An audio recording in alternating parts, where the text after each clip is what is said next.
Convido os irmãos a abrirem sua Bíblia no Salmo número 11. Salmos 11.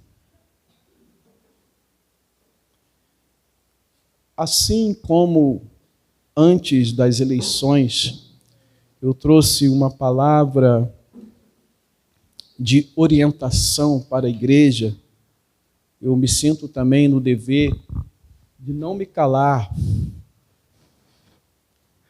Eu me sinto no dever de não me calar também diante dos resultados das eleições e trazer uma orientação dentro da palavra de Deus com respeito ao resultado que nós tivemos nas urnas.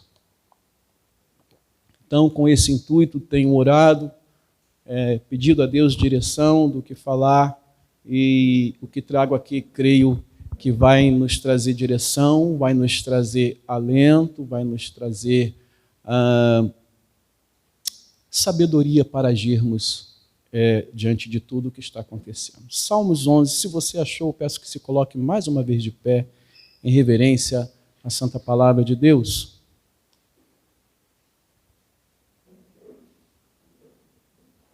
Salmos 11 diz assim: No Senhor me refugio. Como então vocês dizem à minha alma, fuja como um pássaro para o seu monte?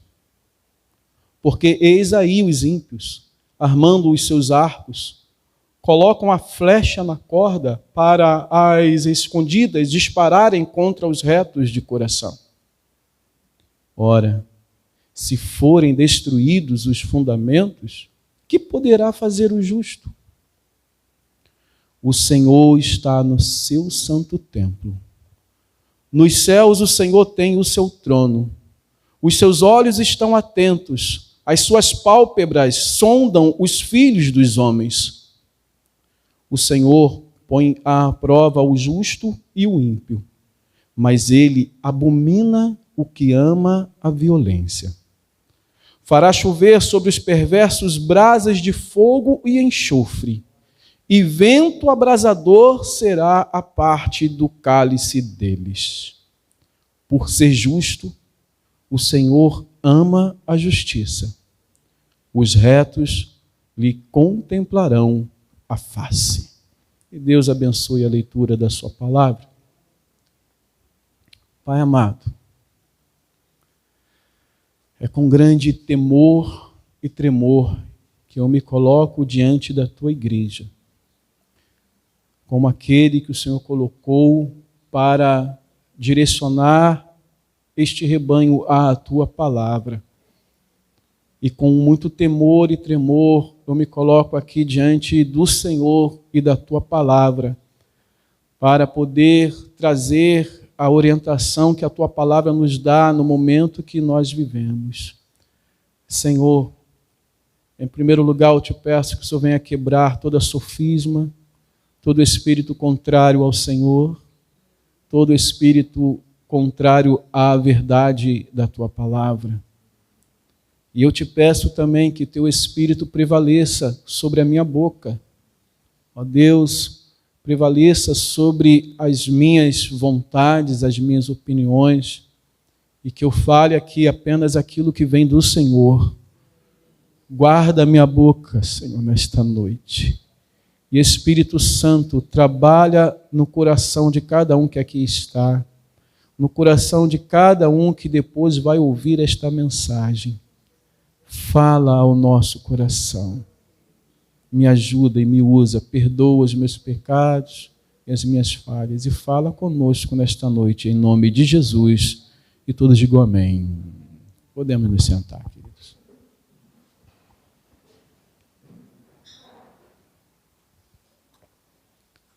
Nós vamos ser bem diretos ao texto nesta noite, antes de trazermos algumas aplicações. Precisamos saber o que a palavra tem a nos dizer, o que está acontecendo aqui, no Salmo 11. Só que, na verdade, nós não temos uma referência direta para saber exatamente em que situação Davi estava ao compor este salmo. A única referência que nós temos aqui, que é um salmo de Davi, mas como alguns salmos falam a respeito da situação que ele vivia, esse salmo não tem nenhuma referência direta. Mas o que sabemos é que Davi, o que podemos ver é que Davi está diante de uma adversidade, está diante de um desafio, e diante desse desafio, ou deste ataque, ele é aconselhado a fugir. Mas, como ele disse, ele não aceitou o conselho de fugir como um pássaro para os montes. É simples entendermos quando olhamos para o versículo 1. No Senhor me refugio, ele está dizendo. Eu me refugio no Senhor. Eu me guardo no Senhor. E como vocês estão dizendo para eu fugir como pássaro para o seu monte? Não, eu não vou fugir como o pássaro corre para o monte dessa situação. Eu vou buscar refúgio no Senhor. Ele começa o salmo já dando esta afirmação. Agora, amados, embora a maioria dos salmos, como estes, a situação em que Davi escreveu é uma situação de guerra, o verso seguinte nos deixa claro de que há uma guerra aqui, mais do que uma guerra entre duas nações estrangeiras e inimigas, mas há uma guerra entre os ímpios e os retos de coração. Há uma guerra entre a retidão e a impiedade diante de Deus. Há uma guerra entre aquele que age impiamente diante de Deus e aquele que procura ser reto diante de Deus. Veja só o versículo 2.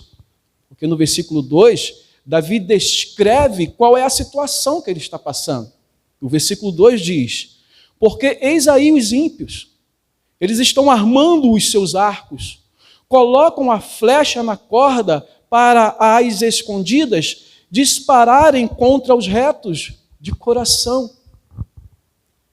E o verso 3 vai nos sugerir que nesta batalha o que está em jogo é mais do que um território, é mais do que um reinado, é mais do que uma nação, é mais do que uma situação política, mas aquilo que é íntegro diante de Deus é que está em jogo. São os fundamentos que estão em jogo aqui. Porque no versículo 2 ele diz: eis aí os ímpios armando os seus arcos, colocam a flecha na corda para as escondidas dispararem contra os retos de coração. E qual é a preocupação de Davi diante desta situação? Versículo 3. Ora, se forem destruídos os fundamentos, o que poderá fazer o justo?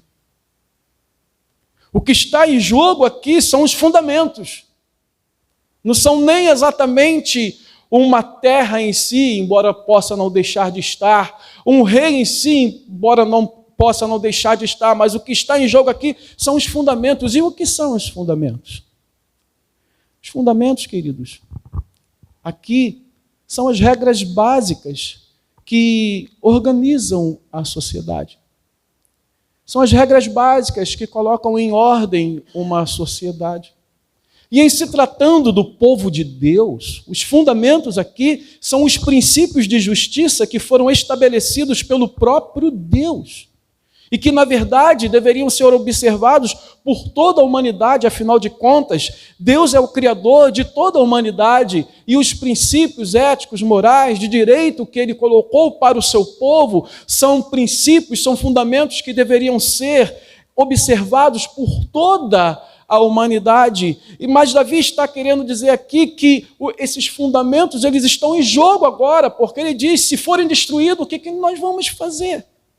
Os fundamentos são os princípios de direito, são os princípios de ética, de moral, que deveriam ser observados para a preservação do povo. Os fundamentos, os pilares que estariam preservando o povo.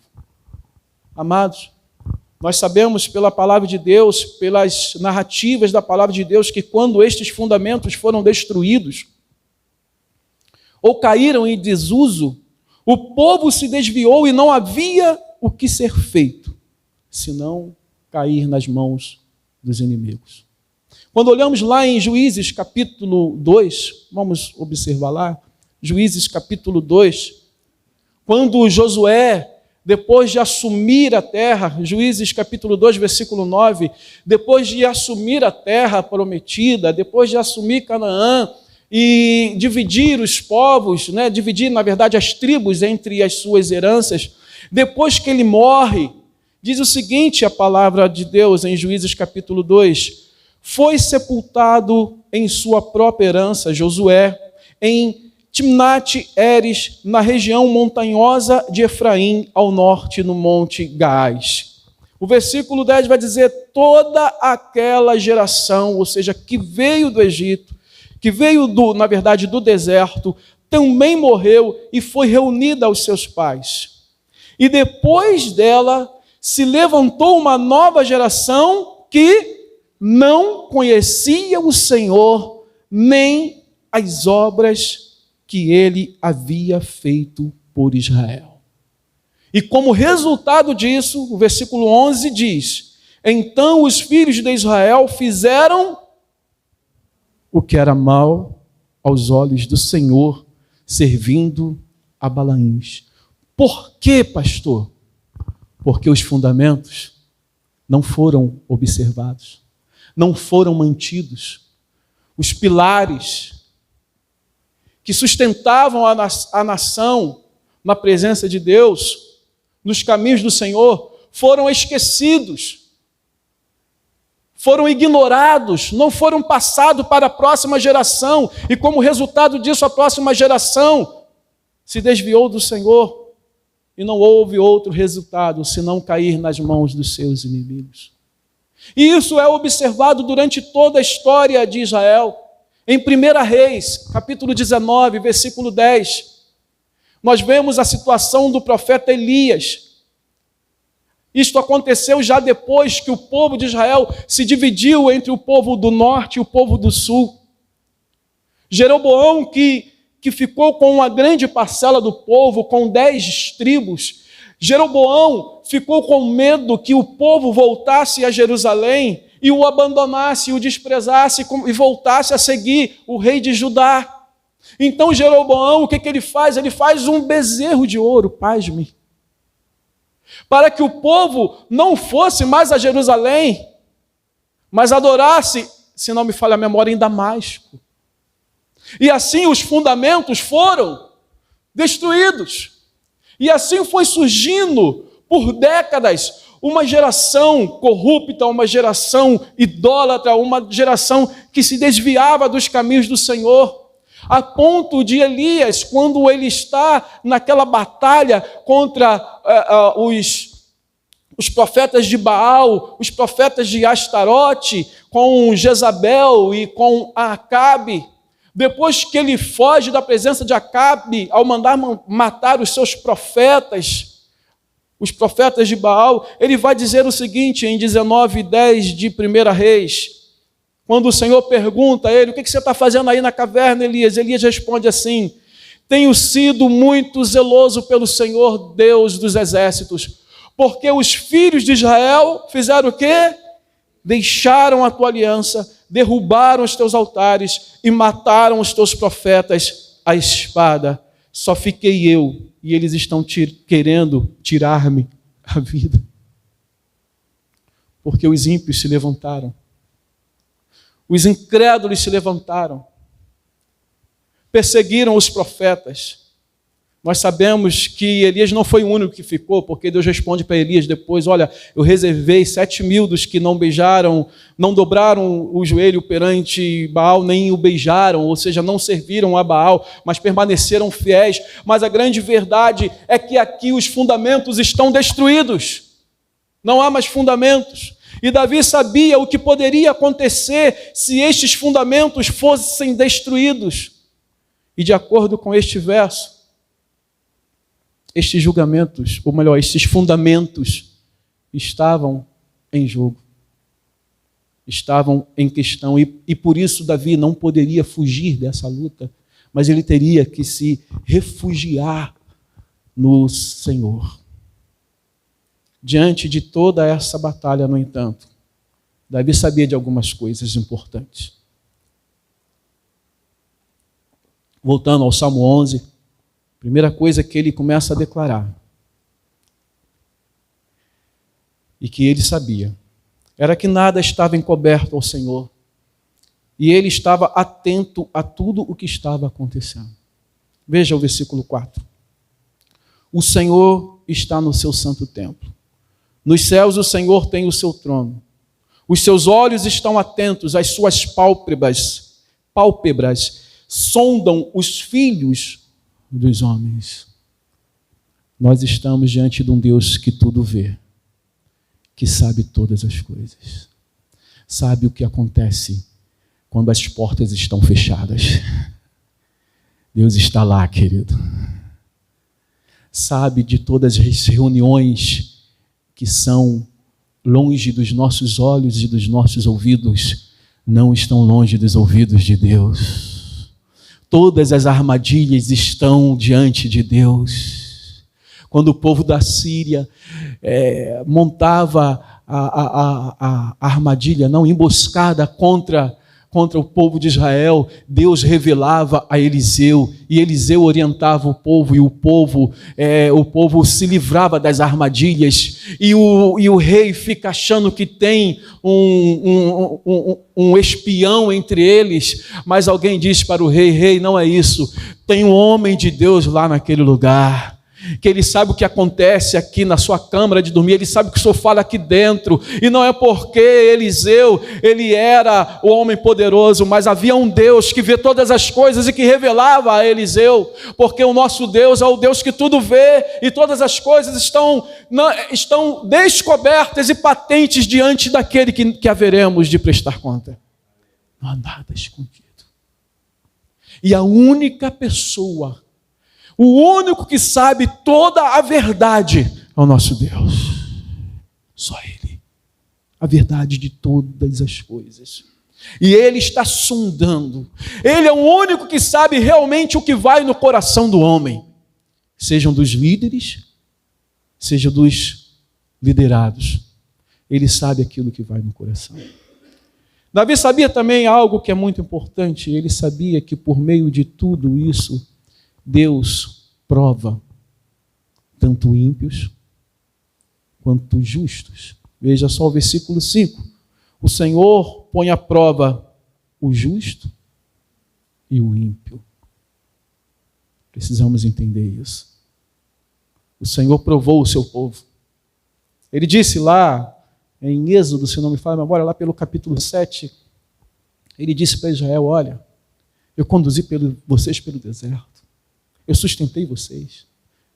Eu não deixei que a sandália se desgastasse de vocês. Mas eu afligi vocês. Sabe para quê? Para ver o que estava no coração de vocês. Para, ao final de tudo, fazer bem a vocês. Deus prova os justos. Deus prova o ímpio.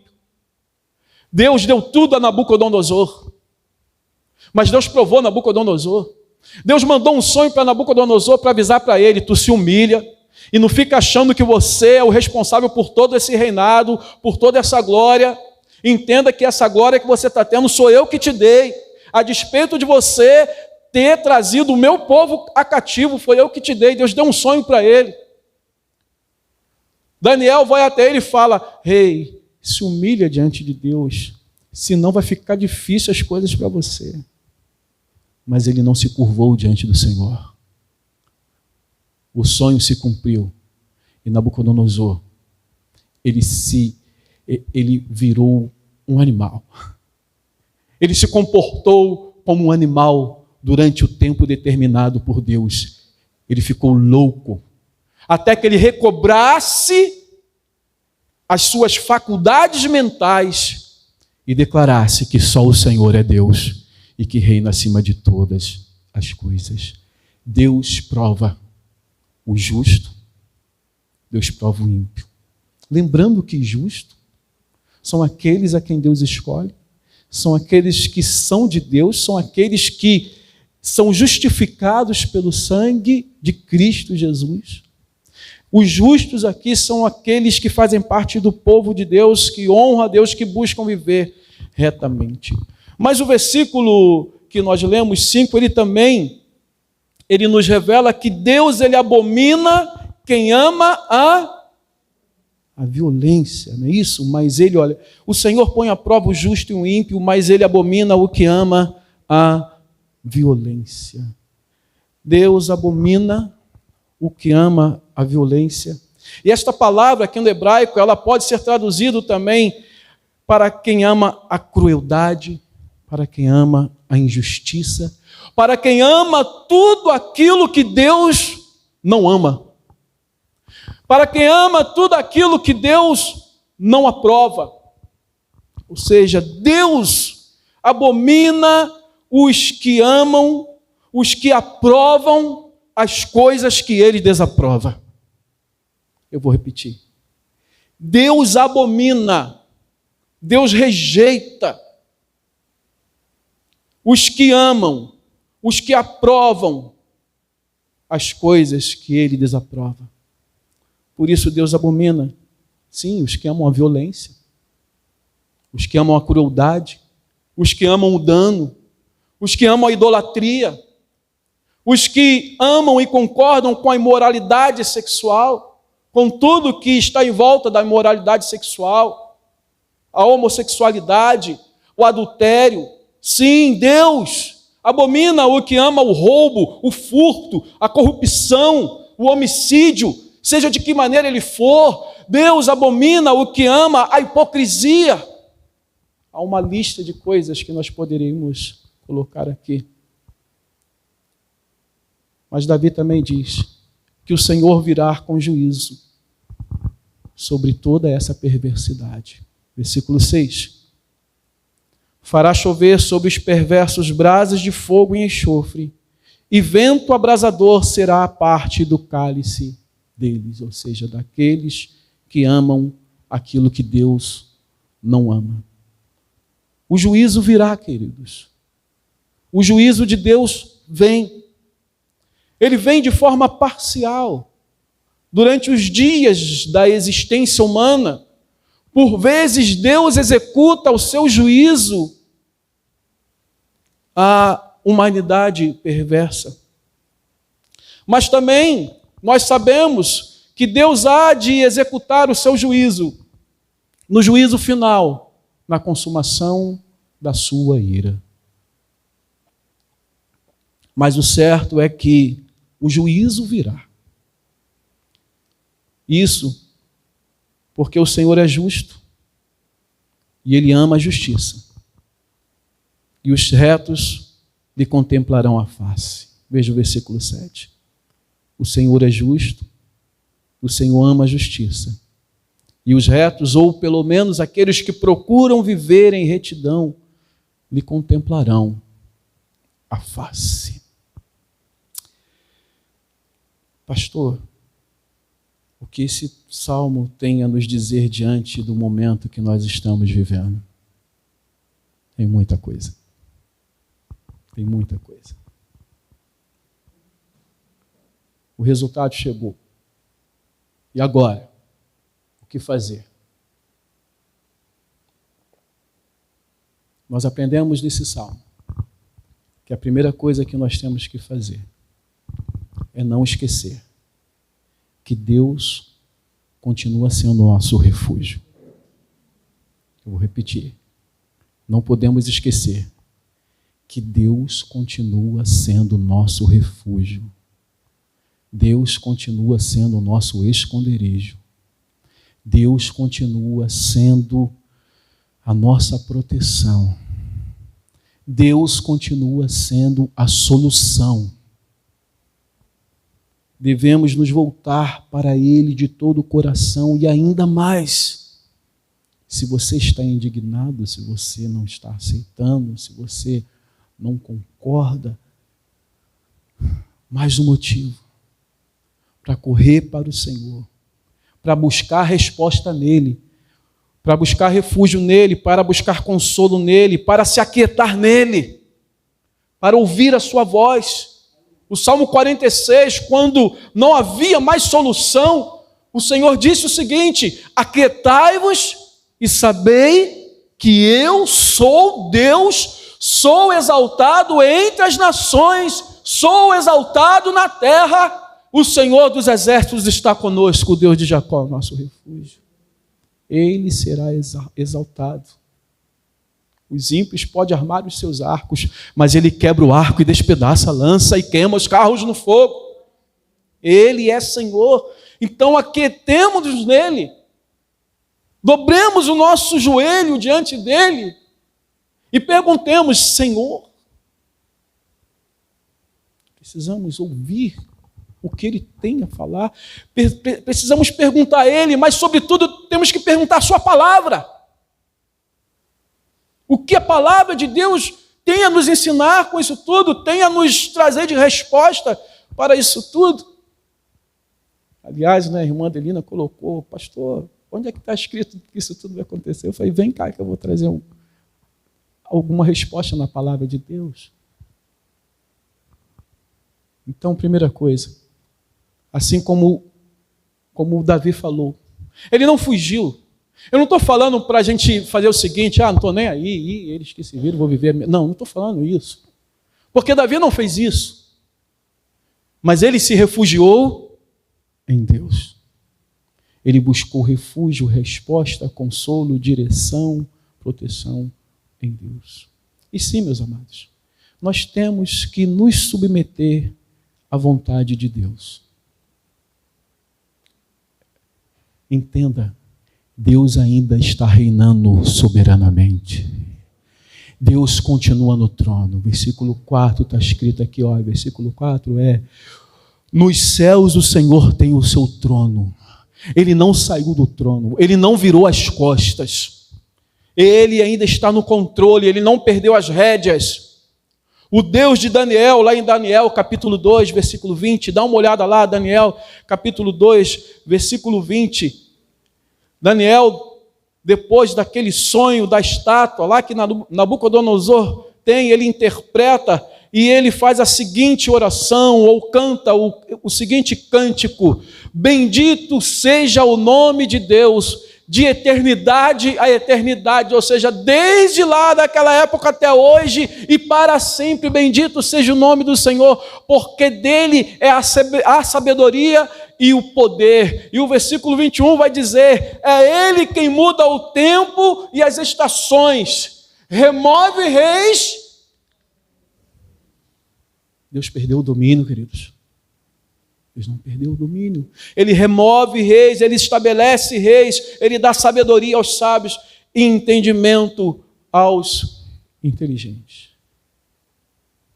Sim, goste você ou não, goste eu ou não, a vontade de Deus continua soberana.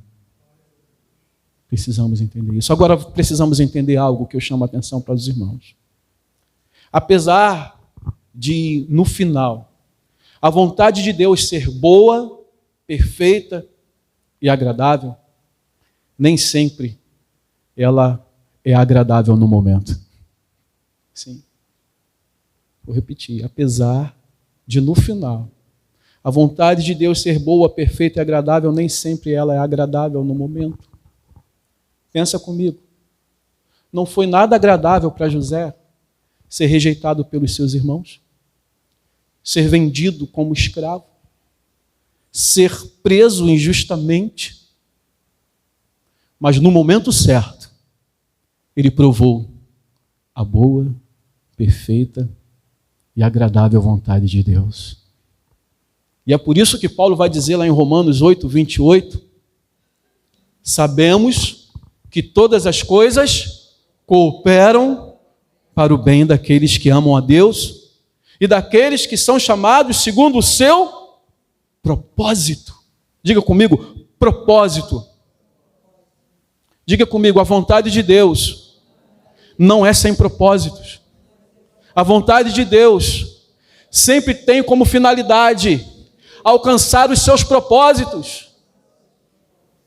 Quando o povo não estava aceitando as profecias de Jeremias, que dizia que o povo seria levado para o cativeiro, o Senhor mandou Jeremias dizer o seguinte ao povo, isso está lá em Jeremias capítulo 29, versículo 11.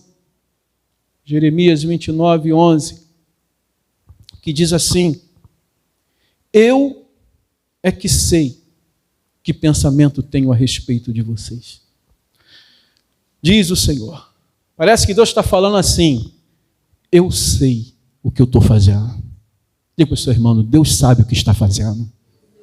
Deus sabe o que está fazendo. Aleluia, glórias e glórias. Eu tenho tanta fé disso no meu coração.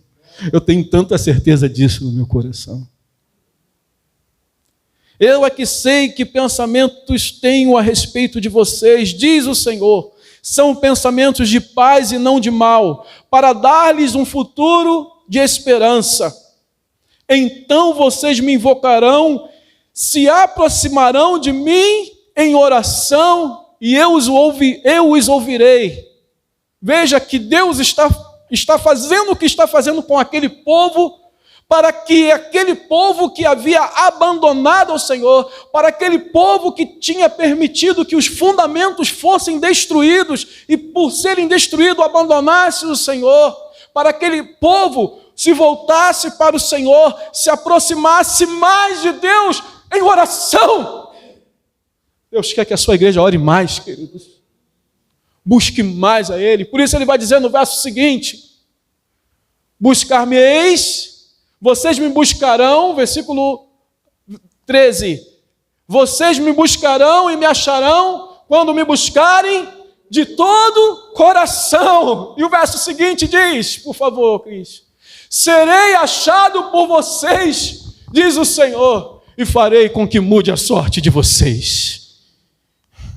Deus está dizendo o seguinte, que Ele faz coisas, muitas vezes, para que nós possamos o buscar de todo o coração.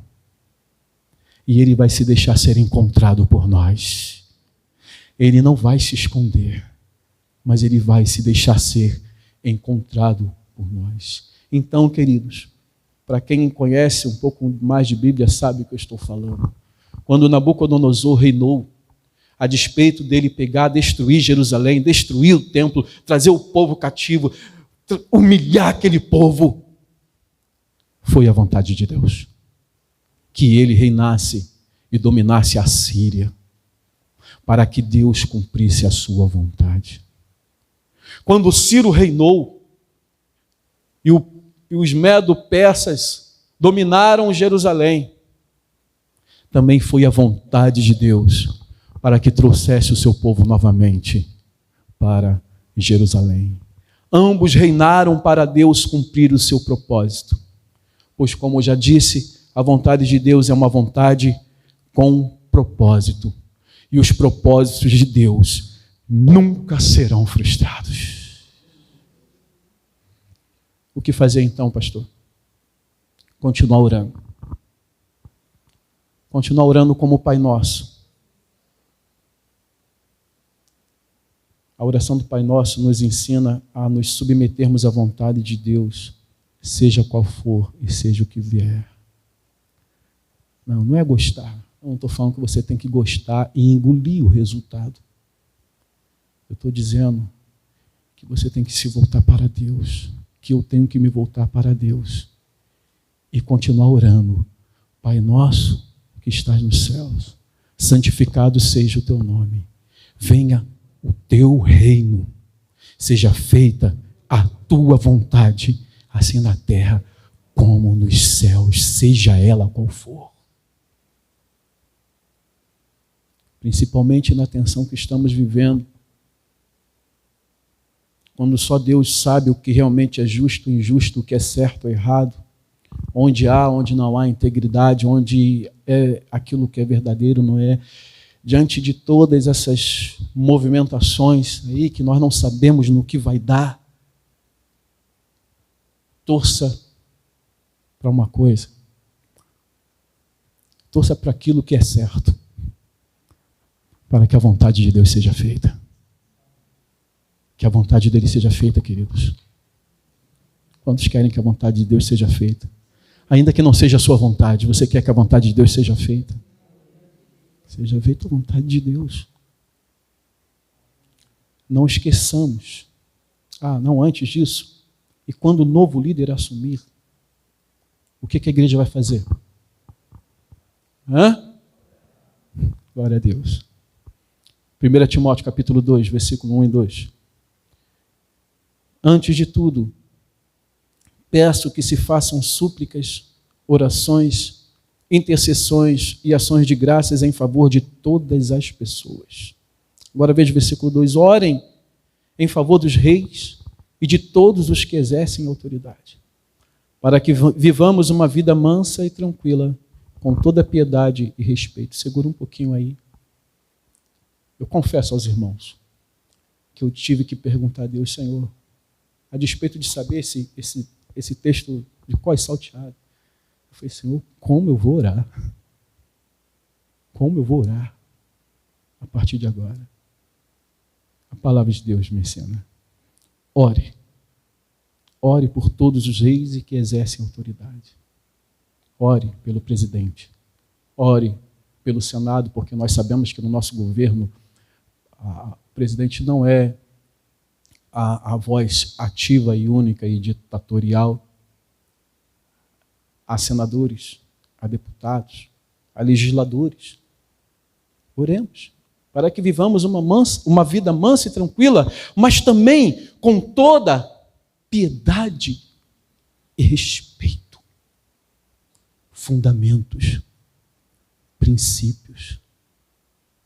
Ore para que Deus nos dê condições de mantermos os nossos fundamentos e princípios. Porque se os fundamentos foram destruídos, o que poderá fazer o justo? Não esqueçamos que Deus está provando tanto o justo como o ímpio. Sim, querido, Deus continua pondo à prova a sua igreja. Entenda, como eu disse da outra vez, só um minuto.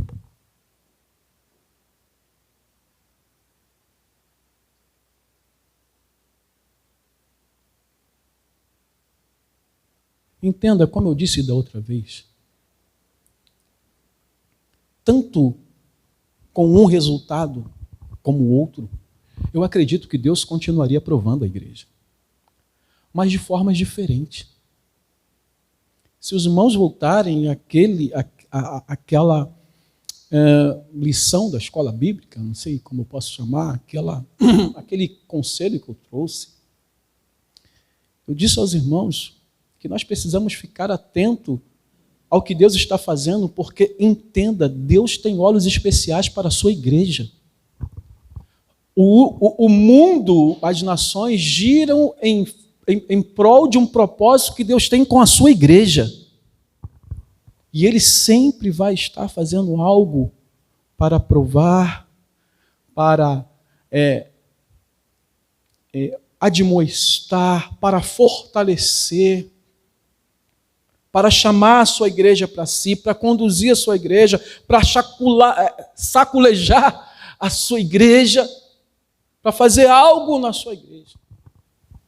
Então entenda, de uma forma ou de outra, deveríamos dobrar os nossos joelhos e pedir graça, direção e sabedoria a Deus.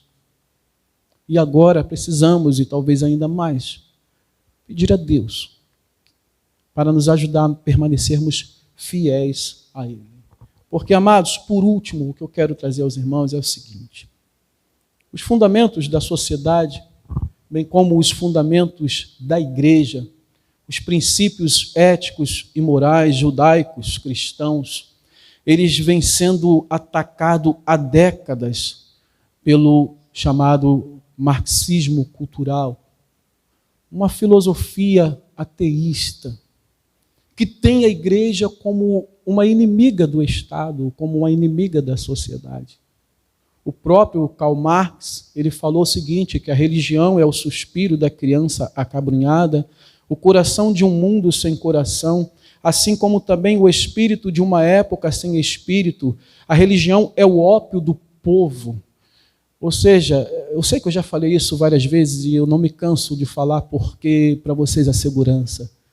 Para Karl Marx, a gente é um prejuízo, nós somos um mal para a sociedade. Para Marx, a igreja ela é prejudicial à sociedade, ao Estado, ao governo. Nós, com os nossos princípios judaicos cristãos, nós atrapalhamos, nós aprisionamos, é a maneira como eles veem a igreja. E nós sabemos que Marx teve alguns seguidores que colocaram em prática a sua visão de uma maneira que ele não conseguiu colocar, e o mais conhecido que eu já trouxe aqui aos irmãos é o Antônio Gramsci. Eu vou rapidamente ler mais uma vez as coisas que ele tinha em mente e as intenções que ele tinha em mente. Ele disse que o mundo civilizado tem sido saturado com o cristianismo por 2000 anos e um regime fundado, ou seja, fundamentado, que tem como fundamento crenças e valores judaico-cristãos, não pode ser derrubado sem que esses fundamentos, sem que essas raízes sejam cortadas. E para isso ele entendeu que eles deveriam destruir o Ocidente, destruindo a sua cultura, infiltrando e transformando sua música, sua arte, sua literatura, e usando essa música, arte e literatura contra eles mesmos. Ele disse o seguinte: não é por força.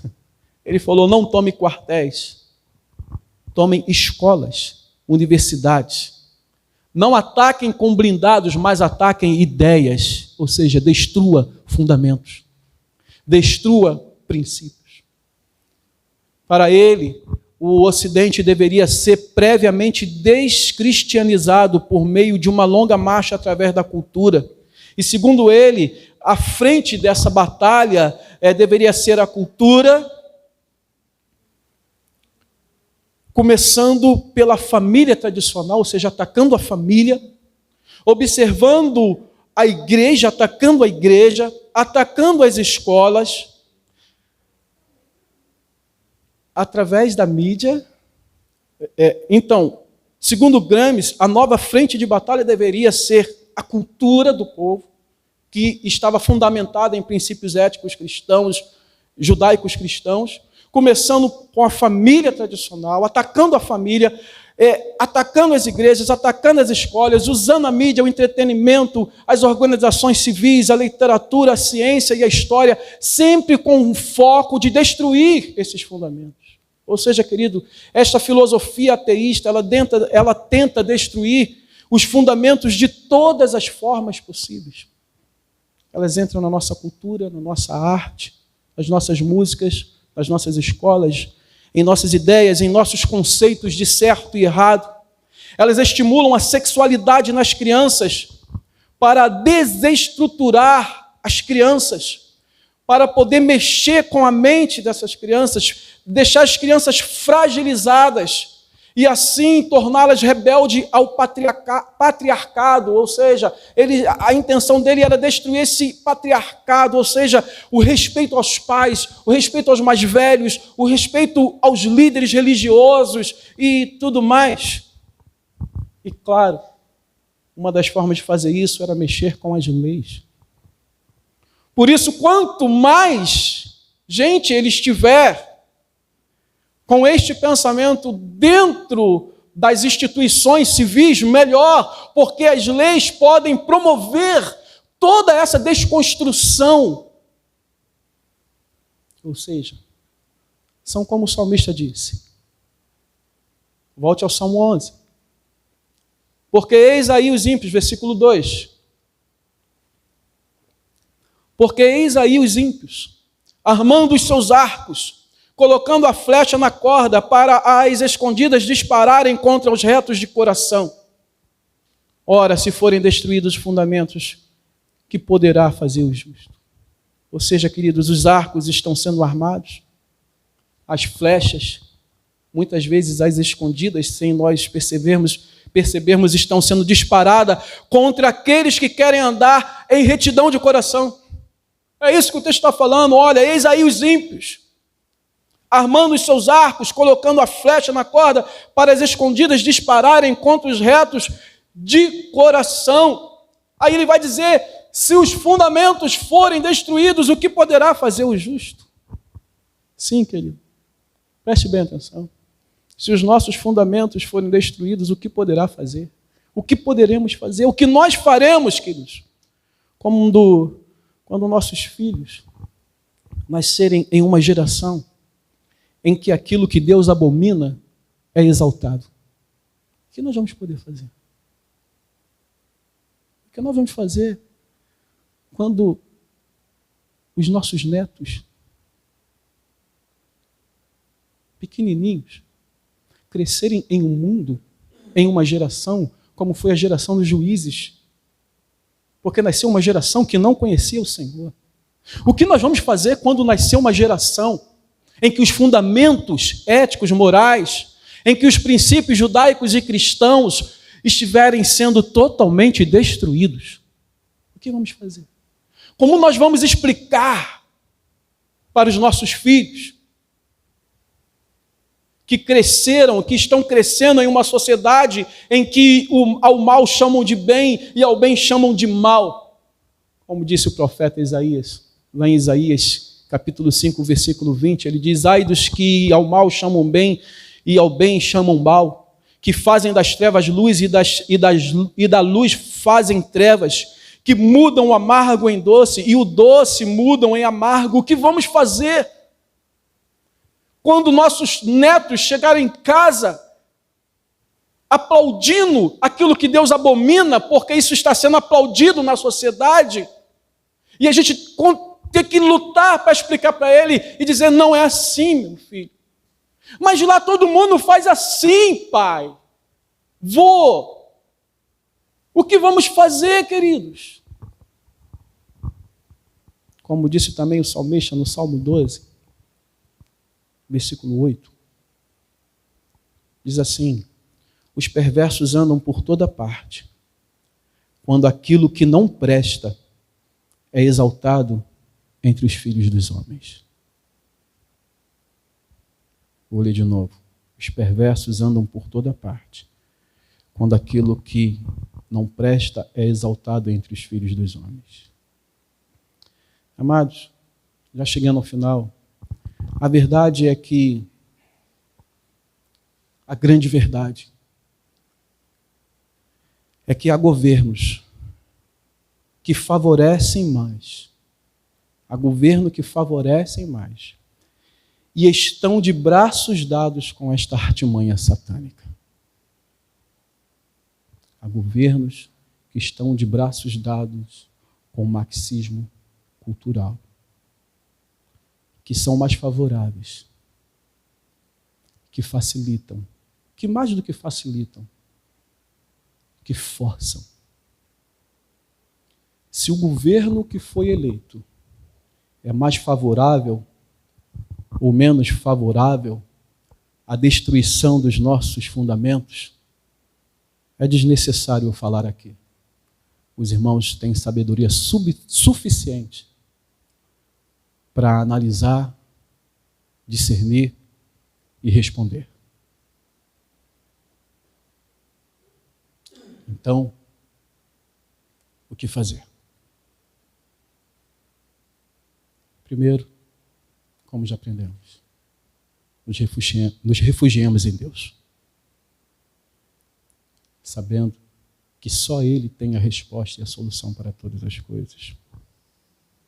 Segundo,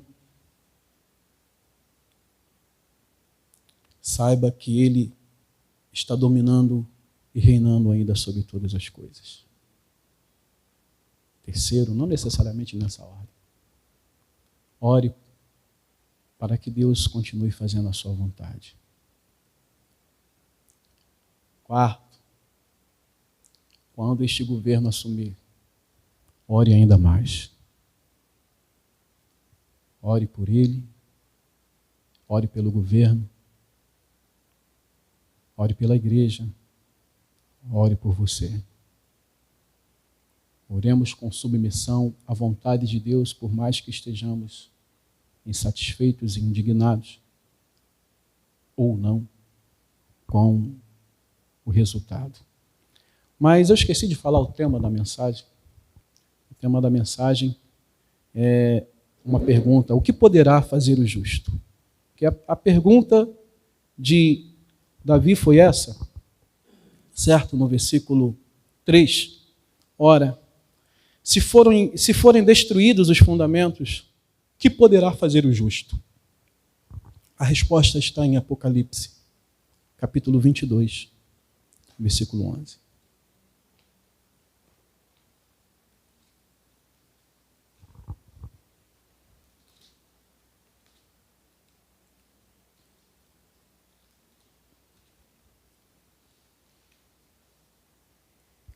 Apocalipse 22, 11.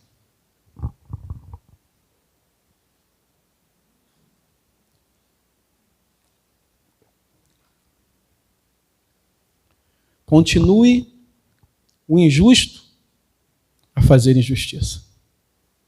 E continue o imundo a ser imundo. O justo continue na prática da justiça. E o santo continue a santificar-se. Amém? Que Deus conforte, console, encoraje a cada um de nós, como igreja do Senhor, a seguir a admoestação dada pelo anjo a João. Continue. Aleluia. Glória a Deus. O injusto vai continuar a fazer injustiça. Ele vai continuar em todas as suas imundícies, corrupções, mentiras, hipocrisias, imoralidades, roubos, furtos. Eles vão continuar e vão receber de Deus o justo juízo. Mas nós, como justos separados por Deus, por meio de Cristo Jesus, a qualquer custo, diga a qualquer custo, temos que continuar na prática da justiça e, como santos separados que somos, continuarmos a nos santificarmos. Porque, amados, seremos tentados, seremos provados. Que sejamos aprovados pelo Senhor. Que Deus tenha misericórdia de nós e tenham a certeza de que o melhor que a igreja tem a fazer é santificar-se mais, é praticar mais a justiça, é buscar mais ao Senhor, é se humilhar diante da presença dEle e crer que os seus propósitos não serão frustrados. E não se preocupe. Diga para o seu irmão, não se preocupe. Os pensamentos de Deus são pensamentos de paz para a gente. Pensamento de paz. Sim. Meus amados. Nós sabemos que há muita divisão de pensamentos. Mas eu sei que o sábio, ele consegue compreender isto que eu acabei de mostrar, a palavra de Deus. Questões políticas, econômicas. Isso não me preocupa. O que me preocupa são os fundamentos. Que na nossa casa esses fundamentos não se percam. Que seus filhos sejam guardados. Aqueles que já nasceram e muito mais aqueles que vão nascer. Luquinha, Isaac, que estão aí crescendo. Que Deus guarde.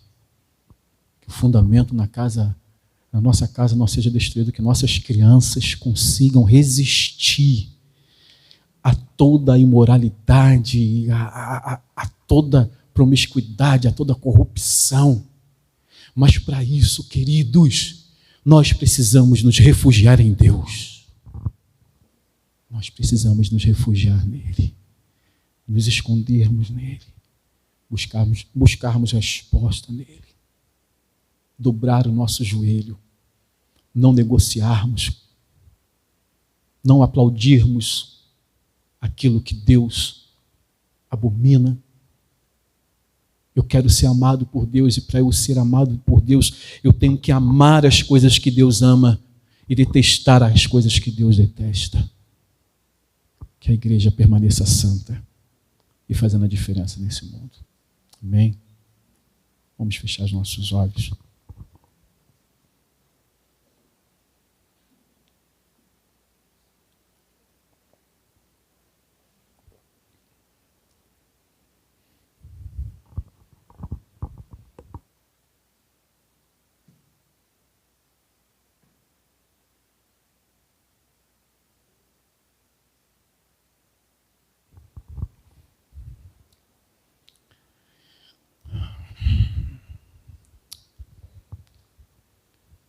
Quantos recebem esta palavra? Eu quero também dizer para os irmãos que eu estou completamente aberto para qualquer tipo de conversa a esse respeito. Para argumentar dentro da palavra de Deus. Fora da palavra de Deus, eu não sei argumentar. O que eu trago para os irmãos está fundamentado no grande fundamento, que é a palavra de Cristo, que é a palavra de Deus. Fora disso eu não tenho argumento. Feche seus olhos, por favor. Pai amado, Pai querido, sabemos que o Senhor reina soberanamente. Sabemos que o Senhor olha todas as coisas, que os teus olhares, as tuas pálpebras sondam os filhos dos homens. Tu sabes o que há de mal e o que há de bom. O Senhor conhece toda mentira, toda verdade. Não há um tio que escape dos teus olhares. O Senhor vê todas as coisas. Vê cada um de nós individualmente. Vê o nosso estado. Vê o nosso país. Nós estamos aqui preocupados com o que está acontecendo no nosso país. Mas no fundo, há guerras por todo o mundo, por toda parte. E o Senhor está olhando cada centímetro quadrado desta terra, e nada foge aos teus olhos, porque o Senhor é grande em poder. Como diz a tua palavra, a terra é como um pingo que cai do balde diante da tua grandeza. E aqui nesta noite nós estamos diante de um momento de dúvidas, diante de um momento de apreensão, mas nós queremos declarar aqui que confiamos no Senhor.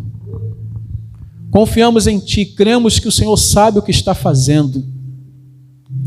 Cremos, ó Pai, que independente daquilo que aconteça, o que nós devemos fazer é buscar ao Senhor de todo o nosso coração, de toda a nossa alma, de todo o nosso entendimento, com todas as nossas forças. Sabemos que o que devemos fazer, além de confiar no Senhor, é nos desviarmos do mal, é ficarmos atentos aos arcos, às artimanhas de Satanás contra a tua igreja, contra os teus fundamentos, contra os teus princípios, e preservarmos, ó Pai, a nossa fé e a nossa fidelidade diante do Senhor. Ah, meu Pai, não sabemos o que está para acontecer, mas sabemos que vamos depender sempre em todas as coisas do Senhor. Por isso, ó Pai, antes de pedirmos pelo país, Eu quero pedir pela tua igreja, Senhor. Senhor, guarda a menina dos teus olhos. Guarda a nossa fé, Senhor.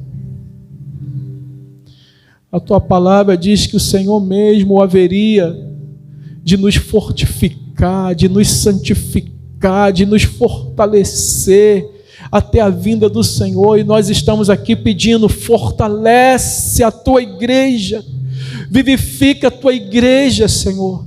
Desperta a tua igreja, Senhor. Ó Pai, que a tua igreja aprenda aquilo que agrada ao Senhor, como se comportar diante de tudo que está acontecendo. Senhor, como o Senhor tem olhado para a tua igreja, como a tua igreja se comportou nesses 4 anos que se passaram. Tu és aquele que sonda a igreja.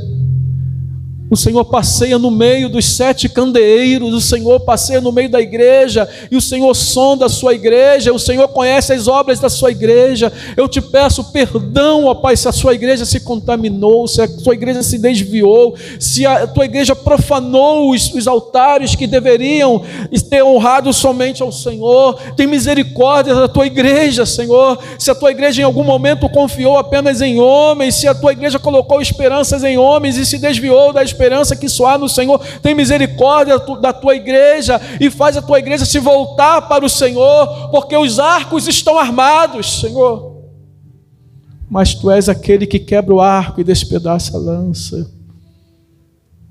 Tem misericórdia de nós, Senhor Deus, que possamos andar conforme a tua vontade nos teus caminhos, que possamos dobrar o nosso joelho. Ó Pai, se a perseguição virá, ó Deus, que a sua igreja seja perseverante nos teus caminhos.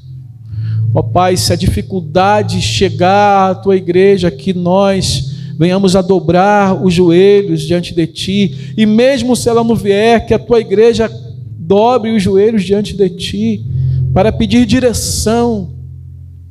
Tem misericórdia da tua igreja, eu te peço.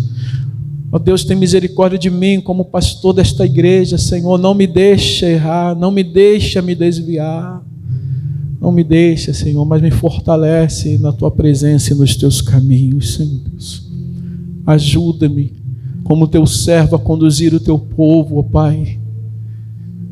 Eu não sei como, mas sei que um dia eu prestarei contas ao Senhor, e eu quero ouvir apenas do Senhor que o Senhor reconhece que eu tentei fazer o melhor.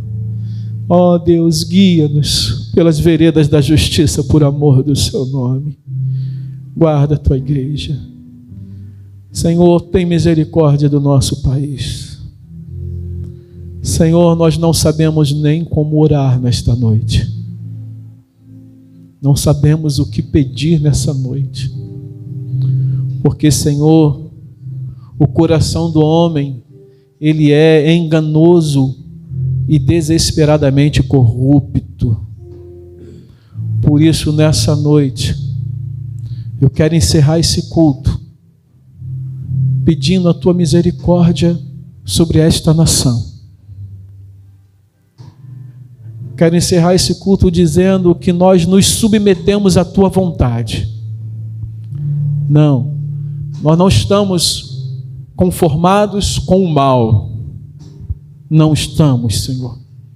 Estamos indignados com o mal. Estamos indignados com a multiplicação da iniquidade. Estamos inconformados porque aquilo que é mal está sendo exaltado entre os homens. Não estamos conformados. Mas se esta é a tua vontade, nós nos submetemos à tua vontade como tua igreja, certos de que o Senhor tem propósitos com tudo isso. Assim, nós encerramos esse culto orando como o Senhor Jesus nos ensinou a orar. Mas vamos ficar de pé para fazer essa oração, por favor, queridos.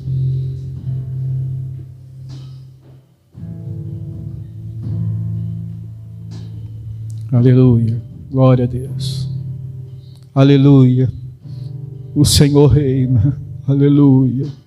Santo, santo, santo é o teu nome. Exaltado seja o teu nome. Glorificado seja o teu nome. Bendito é o teu nome. De eternidade a eternidade.